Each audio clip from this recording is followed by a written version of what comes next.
چھوڑیا، پھر ناشکری کے کلمات نکالتا ہے، پھر اللہ پاک کی طرف سے ان باتوں کی نسبت کرتا ہے، اللہ مجھے کیا کر دیا، ذلیل کر دیا ہے، اللہ نے مجھے رسوا کر دیا جی، تو پھر ایسی باتیں کرتا ہے۔ اللہ پاک فرماتے ہیں یہ تجھے بیماری لگ گئی ہے، نعمت دوں تو شکر ادا کرنا چاہیے، تو غرور کرنے لگ گیا، اور جب نعمت میں نے لے لیا، بیماری بھیج دی ہے، دکھ آ گیا، مصیبت آ گیا، اور تیرے کاروبار میں کیا ہے، نقصان آ گیا، تو اب تجھے کیا کرنا چاہیے تھا، صبر کرنا چاہیے تھا، کیا کرنا چاہیے تھا، لیکن تو نے صبر نہیں کیا، الٹا وویلا شروع کر دیا، ناشکری شروع کر دی، رونا پیٹنا شروع کر دیا، اور رب کی طرف غلط نسبتیں کرنے کا شروع کر دی۔ اللہ پاک میں تجھے میں بتاتا ہوں کہ تجھے نقصان کیوں ہوا، یہ مرض ہے، یہ انسان کی اللہ نے مرض ذکر کی ہے کہ مالدار کر دوں تو غرور کرنے لگ جاتے ہیں، غریب کروں تو شکوہ کرنے لگ جاتا ہے، شکایت کرنے لگ جاتا ہے، یہ بیماری لگ گئی ہے، تجھے بیماری لگی کیوں ہے،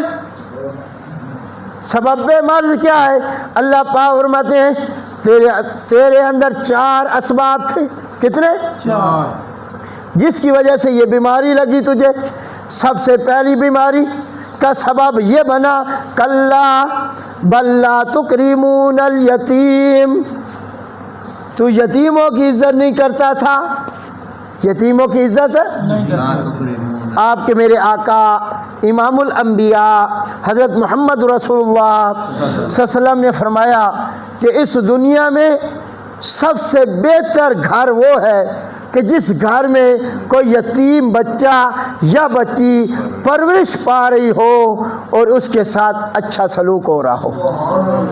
سب سے بہترین گھر جس گھر میں کوئی یتیم بچہ یا بچی ہو اور کیا پا رہی ہو اور اس کے ساتھ کیا کیا جا رہا ہو، اور اگر تو اچھا سلوک کرے گا، آپ کے میرے آقا امام الانبیاء حضرت محمد رسول اللہ صلی اللہ علیہ وسلم نے فرمایا کہ جس انسان نے دنیا کے اندر کسی یتیم کے ساتھ اچھا سلوک کیا، کیا کیا، کل قیامت والے دن وہ میرے ساتھ ایسے کھڑا ہوگا جیسے یہ 2 انگلیاں، یا ایسے کھڑا ہوگا جیسے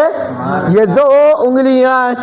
آپ نے ایسے اشارہ کر کے صحابہ کو بتایا ہے کہ میرے ساتھ یتیم کی کفالت تو ٹھیک کر، اس کا حق ادا کر، اس کا حق چھین، اس کا مال غصب